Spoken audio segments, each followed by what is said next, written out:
Hello everyone, जय हिंद। मैं हूँ farmer assistant commander doctor Prashant Jagtap और आज हम लोग डिस्कस करने वाले हैं सीएपीएफ असिस्टेंट कमांडेंट का जो पाथफाइंडर्स एकेडमी द्वारा जो टेस्ट सीरीज कंडक्ट किया जाता है उसके अंदर जो क्वेश्चंस आते हैं वो क्वेश्चंस सभी लोगों के लिए जो भी सीएपीएफ एसी 2021 का प्रिपरेशन कर रहे हैं वो सभी लोगों ने इसका प्रैक्टिस करना चाहिए। ये क्वेश्चंस के आंसर्स, इसका अप्रोच क्या होना चाहिए, ये मैं डिस्कस करूँगा। ये जो हम लोग आज डिस्कस करने वाले हैं 21 फरवरी को ये कंडक्ट किया गया था। अनअकैडमी प्लस के ऊपर मेरे रेगुलर ऑनलाइन सेशंस चल रहे हैं। अनअकैडमी के ऊपर अभी सीएपीएफ असिस्टेंट कमांडर 2021 के लिए एक कंप्लीट कोर्स लॉन्च किया जा रहा है 21 अप्रैल से। उसके ऊपर आप चाहिए तो एडमिशन ले सकते हो। इसमें पेपर 2 में पढ़ा रहा हूँ, जनरल साइंस में पढ़ा रहा हूँ। और अगर आप 19 अप्रैल से लेकर 21 अप्रैल तक आप इसमें एडमिशन लेते हो CAPF CDS एफकैट कैटेगरी के लिए, इसका फीस आपको 4000 रुपीज़ दिखाएगा। प्रशांत YT10 ये रेफरल कोड यूज़ करने के बाद इसका फीस 3600 रुपीज़ हो जाएगा। इसमें पेपर 1 और पेपर 2 का कंप्लीट प्रिपरेशन हो जाएगा। ये ऑनलाइन कोर्स है, आप कितनी भी बार देख सकते हो, आप रिकॉर्ड करके भी देख सकते हो, कोई भी टाइमिंग पे देख सकते हो। और ये लाइव कोर्स चलेगा, आप चाहते हो तो इसमें ज्वाइन हो सकते हो।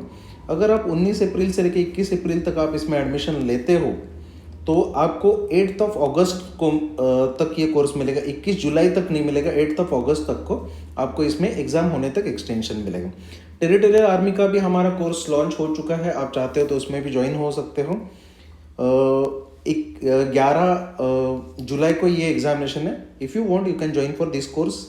आप अनअकैडमी के ऊपर एक बार CDS एफकैट CAPF के लिए ले लिया, इसी में एक ही फीस में आपको ये सभी कोर्सेस मिल जाएंगे। IBACIO Tier 2 का भी कोर्स लॉन्च हो चुका है, जिसमें मैं ऐसे आर्ग्यूमेंट, रिपोर्ट, कॉम्प्रिहेंशन, प्रेसी राइटिंग, ये जो पेपर 2 के सब्जेक्ट्स है उसी की तरह ऐसे इंग्लिश कॉम्प्रिहेंशन और प्रेसी राइटिंग, ये जो ACIO Tier 2 के लिए जो 50 मार्क का है, इसके लिए बैच शुरू हो चुका है। You can use the referral code Prashant YT10 to get 10% off on all Unacademy plus courses, कोई भी कैटेगरी में। सो मेरे बारे में मैक्सिमम लोग ऑलरेडी जानते हैं तो मैं ज़्यादा बात नहीं करूँगा इसमें। So I'll start with the questions। ये टेस्ट सीरीज के डिटेल्स है। अगर आप में से किसी को टेस्ट सीरीज ज्वाइन करना है तो ये कॉन्टैक्ट नंबर के ऊपर आप कॉल कर सकते हैं। अभी भी आप टेस्ट सीरीज में एडमिशन ले सकते हैं, फुल सिलेबस टेस्ट में भी एडमिशन ले सकते हैं। आपको जो पेमेंट करना है ये अकाउंट डिटेल पे ही करना है डायरेक्टली, कोई भी कहीं पे भी कैश पेमेंट वगैरह नहीं करना। सो ये जो क्वेश्चन आ चुके थे, क्वेश्चन पहला था ऐसे था, COVID-19 has exposed the basic problems plaguing the Indian healthcare infrastructure। Argument आए थे, international liberal order has failed, India should provide COVID-19 vaccine to Pakistan. Report एक आया था प्रोजेक्ट 17A। दूसरा रिपोर्ट आया था India's COVID-19 vaccine diplomacy. Comprehension और ग्रामर था ये पेपर में। तो हम लोग एक एक टॉपिक डिस्कस करते जाएंगे। एसेज, ऐसे क्या है? ऐसे एक आपका ओपिनियन है और ऐसे में आपको बहुत ज़्यादा फ्लेक्सिबिलिटी मिलता है, आपको ऑटोनॉमी मिलता है। ये आपका ओपिनियन है और आप जैसे चाहिए इसको लिख सकते हो। सो बाय एंड लार्ज ओवरऑल ये टॉपिक का पूरा पिक्चर आपको एग्जामिनर को दिखाना है, उसको हम लोग बोलते हैं ऐसे। तो ऐसे में ये जो टॉपिक आया था, COVID-19 has exposed the basic problems plaguing the Indian health care infrastructure. इसका मतलब क्या है? इसमें से कीवर्ड आइडेंटिफाई करना शुरू कर दो so that focus identification becomes easier. मतलब एग्जामिनर ने पूछा क्या है। So basically it is about the negative impacts of COVID-19 which have exposed और plagued the Indian health care infrastructure. So this essay is about inadequacies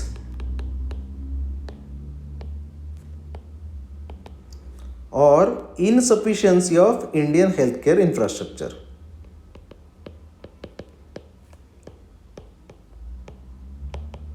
so main focus is about Indian health care infrastructure, उसके problems और उससे related solutions है जो COVID-19 ने expose कर दिया है। सो इंट्रोडक्शन में you can give introduction about covid crisis बता सकते हो, COVID-19 क्या है बता सकते हो, WHO का स्टैंड बता सकते हो और अब तक कितने डेथ हुए हैं, क्या क्या हुआ है, आप लेटेस्ट डेटा इसमें दे सकते हो, करंट सिनेरियो से जोड़ सकते हो। सो मेन बॉडी पार्ट में what is expected here is, तो कोविड का एक बार बैकग्राउंड बताने के बाद आपको बताना पड़ेगा कि what is Indian infrastructure health care system.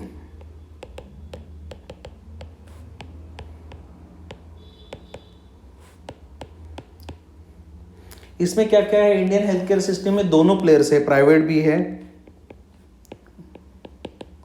और भी पब्लिक भी है, एजुकेशनल इंस्टीट्यूट्स भी है। और आपको ये डेटा देना पड़ेगा कि public health care infrastructure is able to provide around 15 to 20% of population only and private is providing around 80 to 85%। इसके साथ साथ इंडियन हेल्थ केयर इंफ्रास्ट्रक्चर में आपको प्राइमरी हेल्थ क्या क्या रहता है ये भी बताना पड़ेगा। 3 लेयर का प्राइमरी हेल्थ केयर सेंटर रहता है कि सबसे पहले प्राइमरी हेल्थ केयर सेंटर रहेगा, उसके बाद कॉटेजेस हॉस्पिटल्स रहेंगे और उसके बाद डिस्ट्रिक्ट हॉस्पिटल्स रहेंगे। इसके बाद टर्शरी केयर सेंटर जो डिस्ट्रिक्ट हॉस्पिटल्स या फिर मेडिकल कॉलेजेस रहेंगे। फिर आपको बाय एंड लार्ज अगर आपके पास डेटा है तो डेटा देना पड़ेगा इसका, लेकिन आपको एक डेटा तो देना पड़ेगा कि Indian health care system is mainly dependent on private players, private doctors and there is huge shortage, there is shortage of more than 6 lakh doctors. 6 lakh सिर्फ डॉक्टर्स है and other paramedic staff, trend staff. और ये जो चीज़ है इसको बताना पड़ेगा कि how this is related to covid. So what has happened with the impact of covid and how it actually exposed inadequacies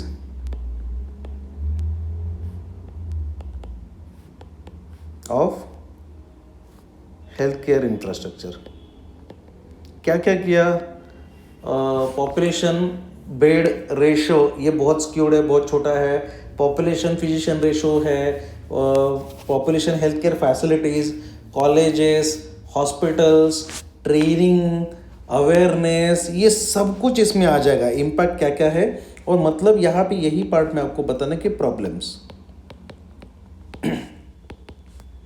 inadequate hospitals, staff, medic and paramedic, investigations, labs, equipments, experts, beds, oxygen, ICUs, ventilators,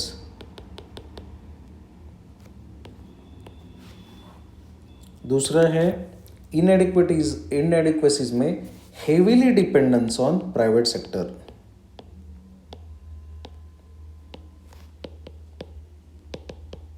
which is very expensive and pocket expenses ज़्यादा है, personal individual expenses ज़्यादा है, very expensive. Insurances नहीं है India में, insurances का culture नहीं है and this has led to complete disaster because of the covid. So covid like tsunami exposed बहुत ही गंदा चीज़ है कि यहाँ पे मॉर्चुरीज नहीं है। So no beds, no ventilators, no mortuaries, no proper cremation facility, no facility to handle human excreta और human biological waste handle करने के लिए कैपेसिटी नहीं है। ये सब कुछ इसमें आएगा। ऑर्गेनाइज सिस्टम नहीं है ये सब के लिए, इसमें एक कोई वर्किंग ग्रुप नहीं है या जो इसको डायरेक्टली कंट्रोल कर सके। अलग अलग एजेंसीज है, स्टेट गवर्नमेंट अपने इसमें कर रहा है, ये सब चीज़ें इसमें आएगा। दूसरा, एपिडेमिक का इंडिया में बहुत ठीक से, बहुत अच्छे से प्लानिंग नहीं है, इम्प्लीमेंटेशन नहीं हो रहा है इसके बारे में। फिर उसके बाद आपको सॉल्यूशंस बताना पड़ेगा। सॉल्यूशंस में आपको इमीडिएट एज फार एज कोविड-19 इज कंसर्न और लॉन्ग टर्म। इमीडिएट में investigation, vaccination, increase capacity,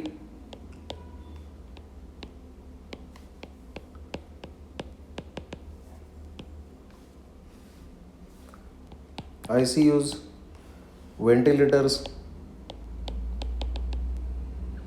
makeshift beds, railway hospitals, makeshift beds, ये सब कुछ यूज़ कर सकते हैं सेंटर से हेल्प लेके। दूसरा है मेडिसिन्स अवेलेबल करके देना, ये भी चीज़ें लॉन्ग टर्म में long term infrastructure development as per the need of the population, इसके ऊपर ज़्यादा ध्यान देना पड़ेगा। इसमें मेनली आएगा कि robust primary health care, improving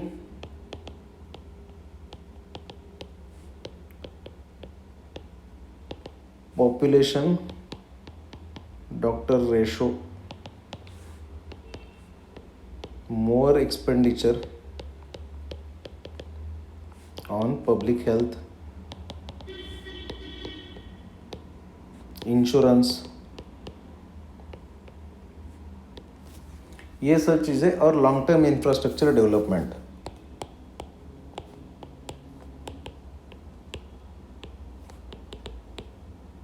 every district actually needs 2 to 3 hospitals, हम लोग के पास अभी भी एक ही है। सो मोर स्टाफ या मोर ट्रेंड इंडिविजुअल्स के लिए more medical colleges,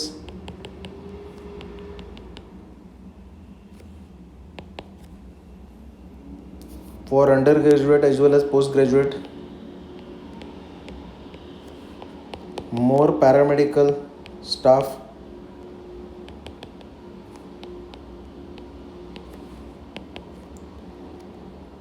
mid career training,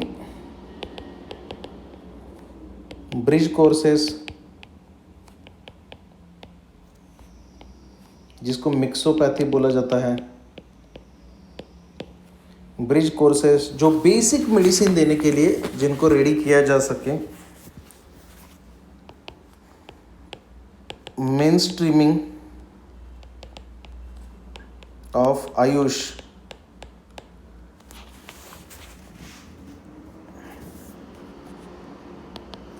research and development, epidemic planning, ये सब चीज़ों के बारे में आप लिख सकते हो।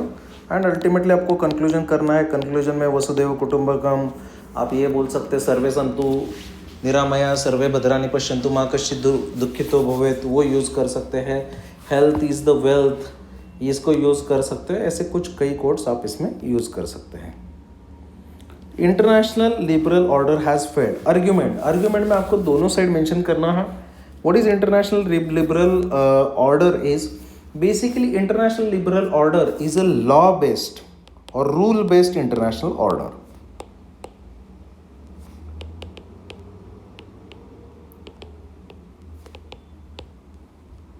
Rule based international order, it is based on principles of equality all over the world. तो जो जैसा हमारा इक्वालिटी रहता है वैसे देशों का इक्वालिटी, इसके बारे में एक है।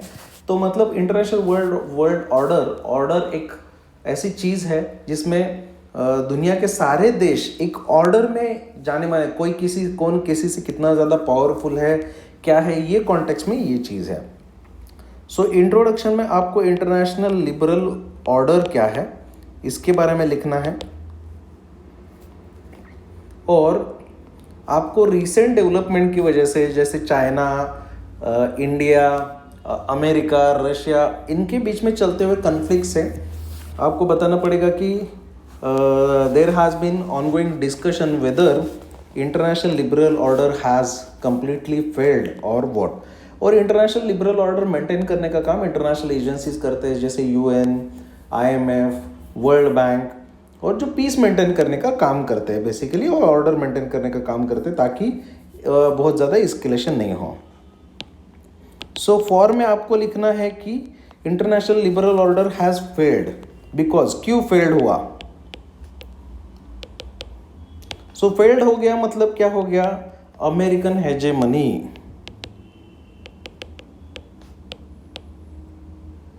अमेरिका हेजेमन बन गया, ठीक है। तो ये कोई लिबरल ऑर्डर नहीं है, अमेरिका ने सब जगह पे ये कर लिया।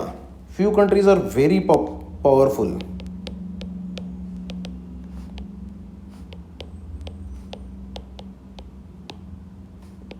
and were successful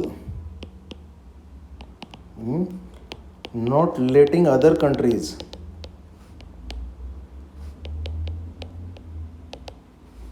gain power and suppressed or uh, and dominated them। जैसे चाइना है, इसमें इंटरनेशनल लिबरल ऑर्डर मतलब बाकी के ऑर्गेनाइजेशंस कुछ कर नहीं पाए। P5 of UN is classic example that international world order liberal order has failed. They are not ready to reform UNSC,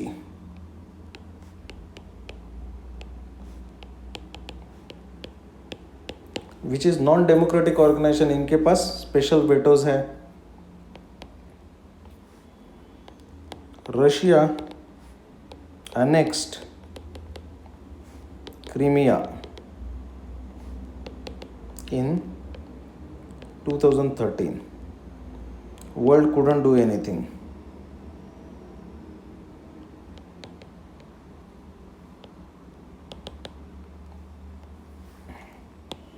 आज भी wars are still going on।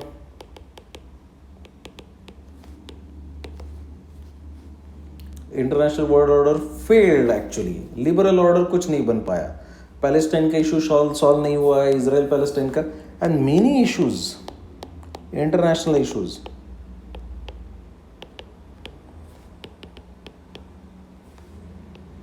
Are still leading to conflict, which shows the liberal order has failed to control the peace।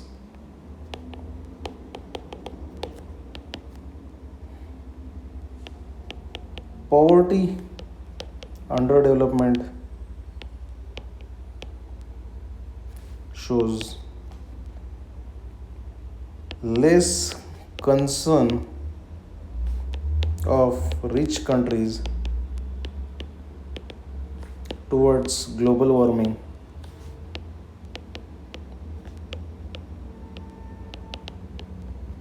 Shows that they hardly care about the lives of the other people। So this shows that the international liberal order has failed। Against ये fail नहीं हुआ।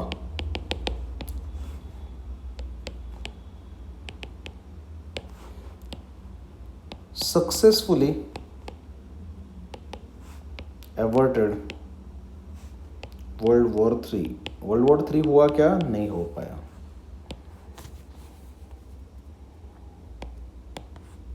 By and large successful in solving many international disputes through arbitration।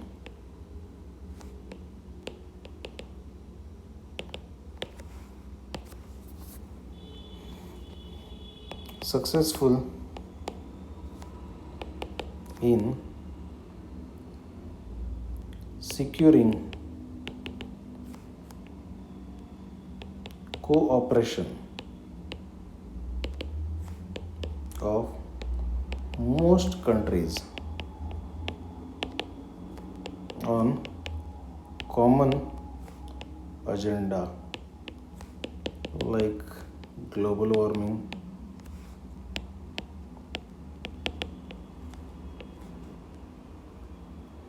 international waters,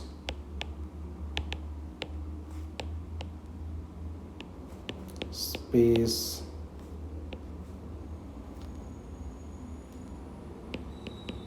terrorism,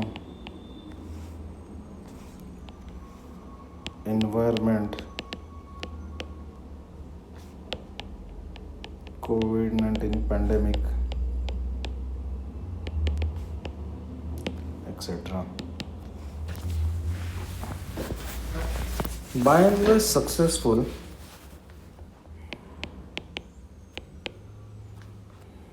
in preventing nuclear war or use of nuclear weapons.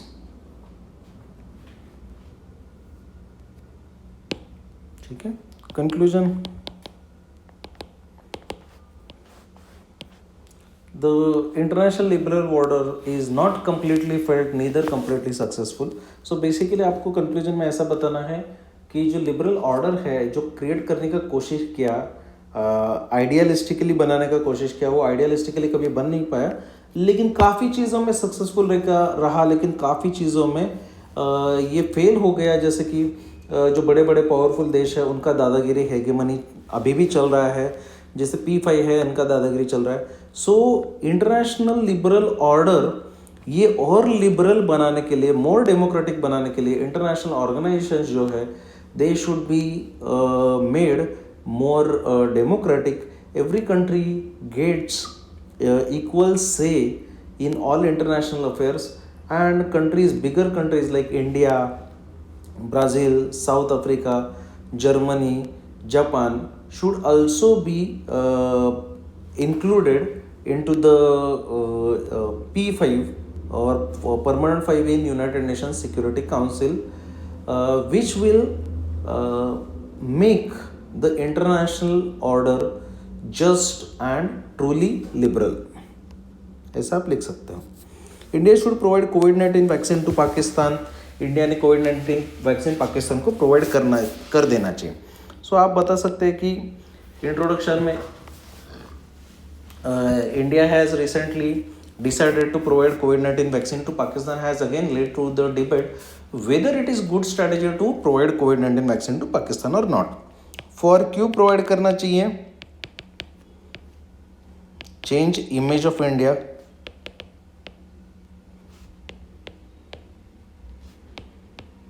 Pakistani people positive हो जाएगा. International image positive, shows India's inclination for peace and stability.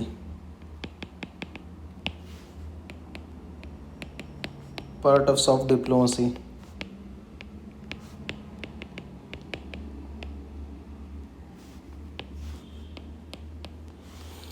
Soft diplomacy और vaccine diplomacy, इससे क्या हो जाएगा? Saving lives was always the priority of India. और ये बता सकते हो कि ये हम लोग का कल्चर का ही पार्ट है.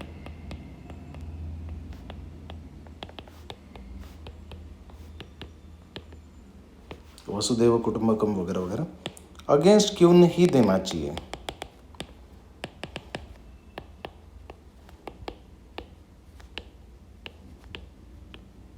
Very large domestic population,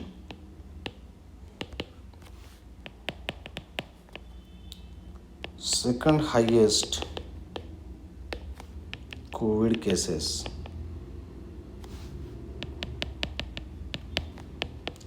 limited number of vaccines, Pakistan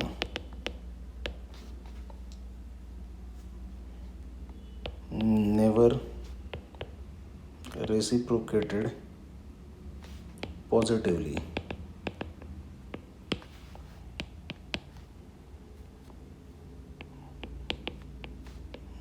Not good to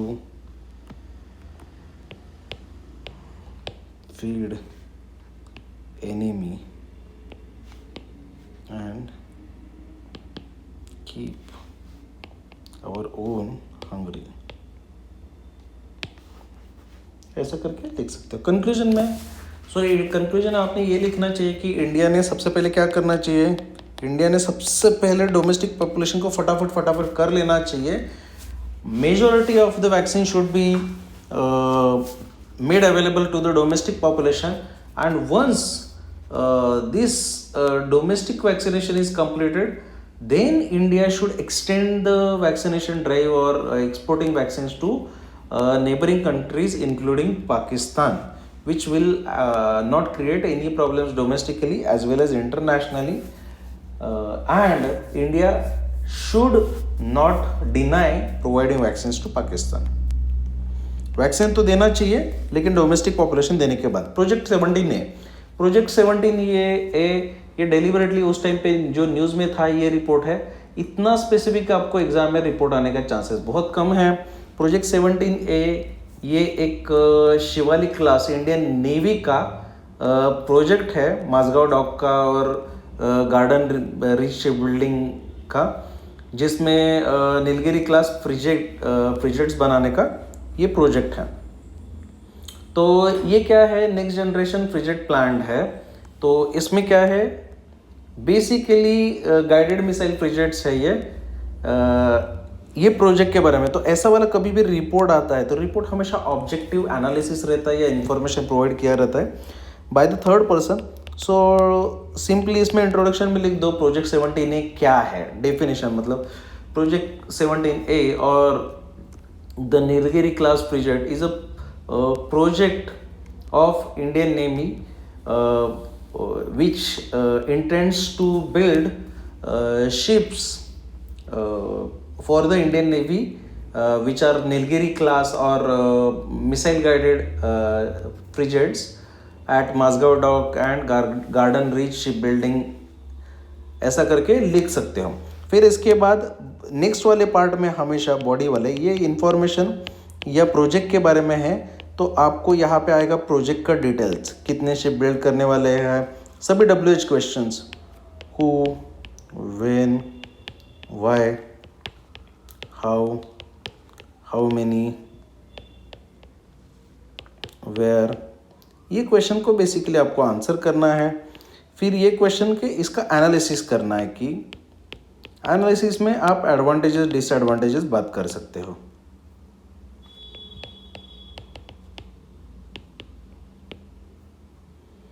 या एनालिसिस में बता सकते हो ये प्रोजेक्ट आने से इंडिया के ऊपर क्या पॉजिटिव इंपैक्ट हो जाएगा, ये बता सकते हो कि इंडिया को इसका बहुत ही ज़रूरत है जल्दी से जल्दी, और आपको इसको कंक्लूड कर सकते हो। और कौन बना रहा है क्या बना रहा है आप इसमें सोर्सेज भी बता सकते हो। Similarly, India's COVID-19 vaccine diplomacy, it is a policy. This report is about policy.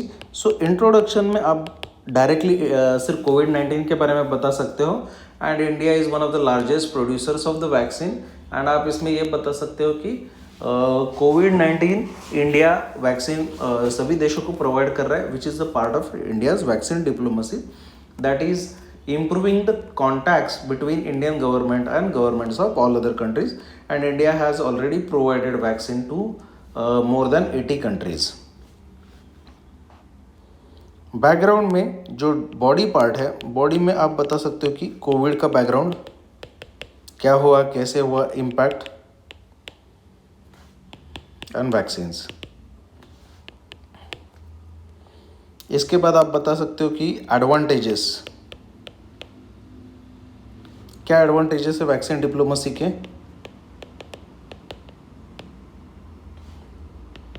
Image, revenue, forex, people to people contact, close ties with government, future prospects बहुत ज़्यादा हैं। फिर वैक्सीन डिप्लोमेसी को आप क्रिटिसाइज भी कर सकते हो, निगेटिव थिंग्स, कि वैक्सीन डिप्लोमेसी करने के चक्कर में हम लोग का डोमेस्टिक ही पॉपुलेशन ये नहीं हो रहा है, so you can constructively criticise and you can say way forward, क्या करना चाहिए एक्सपर्ट्स के हिसाब से, क्या करना चाहिए। डोमेस्टिक पॉपुलेशन को पहले देना चाहिए और डोमेस्टिक पॉपुलेशन जैसे ही हो जाएगा उसके बाद करना चाहिए। conclusion is your view. So India is struggling with second wave of COVID-19. Government should prioritize on domestic population rather than at this moment of time going for the vaccine diplomacy, which can be resumed once the domestic cases are under control. ऐसा आप लिख सकते हैं इसमें।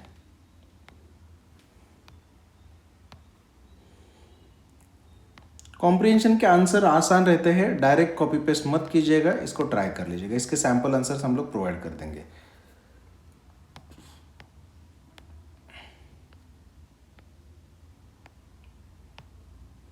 Biology आपको ये आता है। तो ये था सेकंड टेस्ट का डिस्कशन। हम लोग मैं जल्दी से जल्दी ज़्यादा से ज़्यादा टेस्ट का डिस्कशन लेके आऊँगा। आप अनअकैडमी के ऊपर मेरे कोर्सेज को ज्वाइन करना चाहते हैं, use referral code Prashant YT10, जहाँ पे पेपर 2 का कोर्स भी चल रहा है। 21 तारीख से अभी नया कोर्सेज भी शुरू हो रहा है। IB Tier 2 का कोर्स भी चल रहा है। आप हमारे टेस्ट सीरीज़ को भी एडमिशन ले सकते हैं। ये हमारा पेपर 2 का और कंप्लीट कोर्स का है। If you take admission for 3 months, आपको ये 8th of August को आपको मिलेगा and the fees is 3600 after the discount and you have to purchase a subscription for CDS, AFCAT and CPF category on Unacademy. Territorial army में आपके पहचान वाले कोई ज्वाइन करना चाहते हैं, 11th of जुलाई को एग्जामिनेशन है। कोई भी ग्रेजुएट ज्वाइन कर सकता है 18 साल से लेके 42 ईयर्स तक। एनी सर्विंग पर्सनल या जो भी आदमी आर्म फोर्सेस में सर्व करना चाहता है, it is a temporary job, it is not permanent job. Temporary मतलब साल में 2 महीने से 4 महीने आपको जाना पड़ेगा। जब तक आप जाओगे 1,00,000 सवा लाख रुपए आपको सैलरी मिलेगा। बाकी के टाइम पे आपके पास खुद का लाइवलीहुड होना चाहिए। ये बहुत ही अच्छा अपॉर्चुनिटी है आर्म फोर्सेस ज्वाइन करने का without giving up your job और प्राइमरी प्रोफेशन। तो इसका एग्जामिनेशन 2 ही पेपर रहता है, लॉजिकल रीजनिंग, एलिमेंट्री मैथ्स, और पेपर 2 रहता है जनरल नॉलेज एंड इंग्लिश। और ये बहुत ही आसान लेवल का एग्जामिनेशन है। कोई भी ग्रेजुएट इसको क्वालिफाई कर सकता है। इसमें सेम SSB वगैरह होता है। बहुत अच्छा अपॉर्चुनिटी है आपके पहचान में, या आप ज्वाइन करना चाहते हो जिनके पास एक रेगुलर लाइवलीहुड कुछ भी हो, खेती भी कर रहे हैं, कोई जॉब में भी है, ज्वाइन करने में इंटरेस्टेड हो, we have already started a batch mission territorial army. If you want you can join. और IB Tier 2 के लिए भी बैच शुरू है। Thank you very much. जय हिंद।